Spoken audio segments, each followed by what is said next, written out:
Muchos creen que ya este es el final del programa, que estamos aterrizando la primera edición de Sin Censura. No, le tenemos mucho más, muchísimo más, hay mucho de qué hablar, y tenemos todavía nuestros colaboradores, así que grábenos, don David, para darle la bienvenida a nuestra colaboradora, yo diría, con mayor fuerza aquí en los Estados Unidos, debido a sus participaciones, en estas elecciones en los Estados Unidos, a nuestra corresponsal en Washington, D.C., a Alina Duarte, quien nos tiene un gran reporte sobre lo que ha ocurrido ahí en la capital de los Estados Unidos tras las elecciones, tras una elección que no queda concretada todavía, que no se concreta, que está muy, muy cerrada. Alina, muy buenos días, ¿cómo estás? Hola, ¿qué tal, Toño? Muy buenos días. Pues bien, aquí de nuevo en la capital estadounidense, donde hasta ahora todavía reina lo que parece ser la calma, ¿no? La prensa todavía anda merodeando por aquí, por allá, en estas elecciones que ya se venían anunciando que iba a pasar algo así y que ahora vemos estas demandas que va a haber en Pensilvania, en Michigan, en Georgia, también en breve seguramente habrá este anuncio con respecto a Nevada y bueno, una situación bastante complicada que pues cuya conclusión tendría que ser ¿por qué no hay tanta diferencia entre republicanos y demócratas como para que esto haya sido realmente, digamos, esta diferencia, ¿no? No la hubo, hay dos proyectos por los cuales los estadounidenses están votando de manera tan cerrada que no hay este quiebre, ¿no? Como las encuestas decían, recordemos al auditorio, las encuestas señalaban entre 8 y 10 puntos de ventaja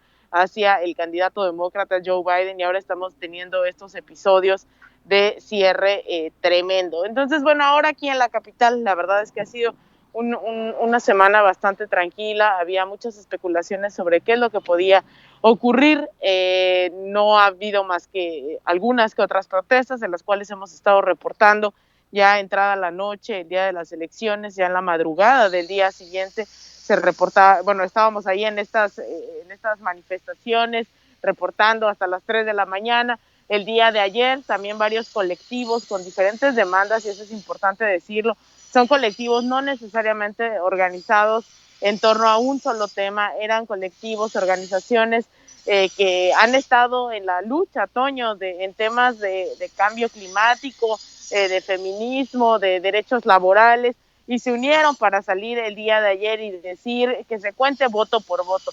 Mientras los candidatos, como si fueran no sé, adolescentes, diría yo, uno está tuiteando que ya se detengan los votos y el otro que se sigan contando los votos, ¿no? Este es el gran debate ahora aquí en este país. La verdad es que aquí me ha sorprendido la calma con la que se ha desarrollado todo en la capital. Ya veremos sobre todo el rol que vayan a jugar nuevamente pues los seguidores de Donald Trump. Y si es que Donald Trump, siempre que está el factor Trump de por medio, es tan difícil saber qué es lo que va a ocurrir. Pero bueno, mientras ya sabemos que hay ciertas demandas en estos estados como Pensilvania, como Georgia, pero que también se vienen los reconteos, por ejemplo en Missouri, ¿no? También están pensando en este reconteo, pero bueno, algo que parece ser tardará todavía varios días en quedar de manera oficial, querido Toño.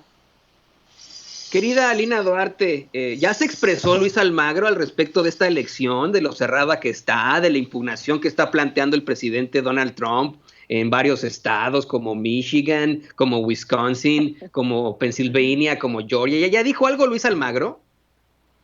Mira, hubo observadores, de hecho el mismo Luis Almagro estuvo en los centros de votación, pero mira, para cuando se trata de gobiernos progresistas o de gobiernos que no son complacientes a la política estadounidense, no le tarda ni 5 minutos en estar tuiteando, en estar agarrando el celular, y me sorprende, ¿no? Porque en realidad, bueno, la sede de la OEA está aquí en Washington, D.C., para la gente que Así nos ven, es. sobre todo de México. Aquí está la sede, Luis Almagro me lo he encontrado infinidad de veces ahí en la OEA, es alguien que seguramente está muy al tanto de lo que ocurre aquí, que también no se pronunciaron durante todas estas protestas, la brutalidad policial con la que se reprimieron durante todos estos meses, pero cuando se trata de Venezuela, cuando se trata de Bolivia, claman fraude, claman violencia, violación de derechos humanos. De hecho, yo me pregunto, ¿no? Esta demanda que hacen en Venezuela todos los días de elecciones libres, justas y demás, yo no sé por qué no está aquí, ¿no? En Estados Unidos, no están, más bien sí sé por qué,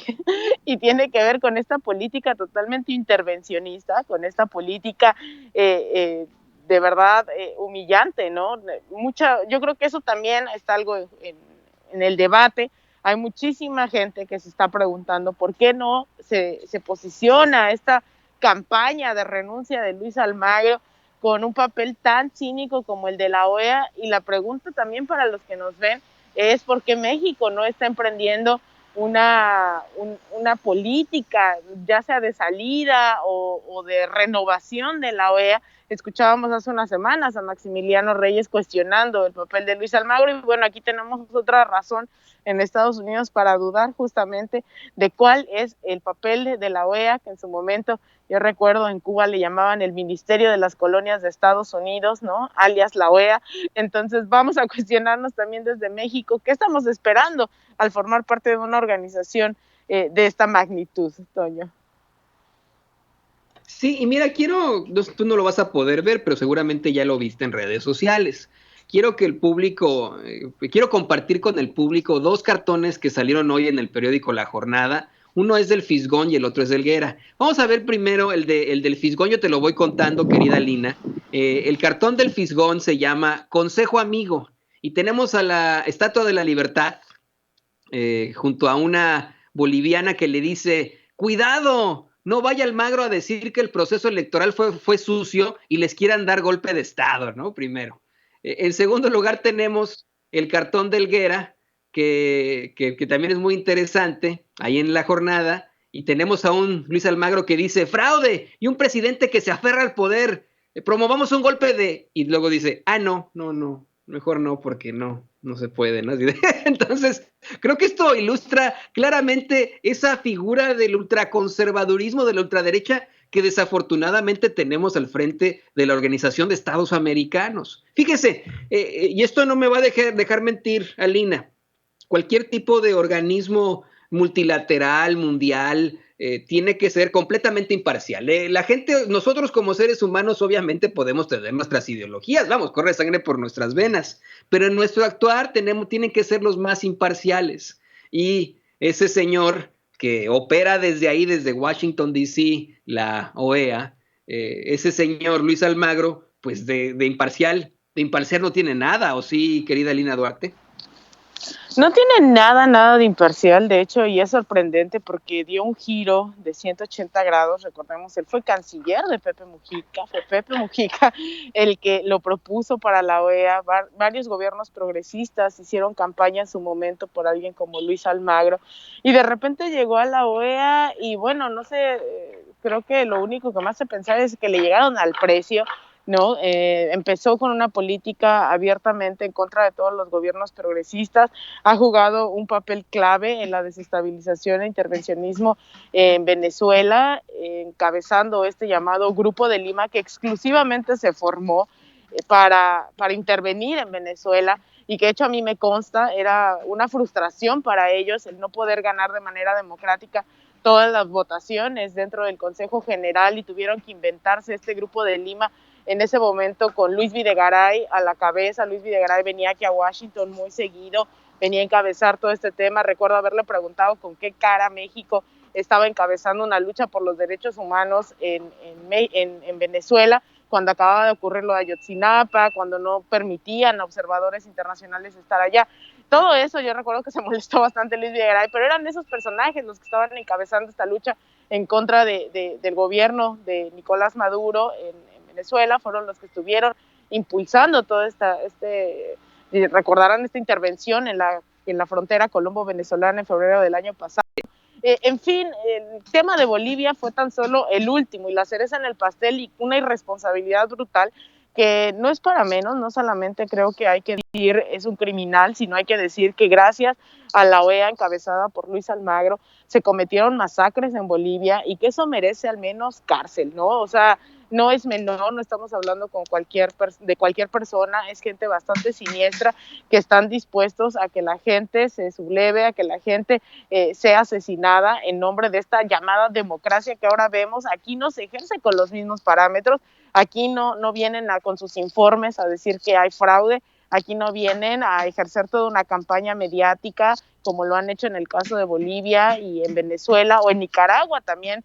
Hace un par de años emprendió la OEA un proceso abiertamente de desestabilización que no pudieron tampoco llevarlo a cabo, pero ojalá no viéramos que esta al menos congruencia y que se portaran igual de cretinos en estas elecciones. No lo vemos y ahí vemos lo único que alcanzamos a visibilizar es a quién sirven sus intereses, ¿no? A quién están rindiendo cuentas y para quién trabajan, y no es sino para el mismo Departamento de Estado, que en algún momento, les recuerdo al auditorio, hace unos meses, incluso el mismo Mike Pompeo estaba ahí liderando y les estaba diciendo qué hacer, ¿no? O sea, a ese grado de cinismo llegamos, ver a Mike Pompeo al frente de la OEA. Entonces hoy definitivamente es una organización cero imparcial, ¿no? Es totalmente parcializada y que lamentablemente pues México sigue ahí y como miembro también le tocará enfrentarse seguramente, y espero que no, pero parece cuestión de tiempo, enfrentarse a Luis Almagro con una OEA totalmente parcializada, Toño.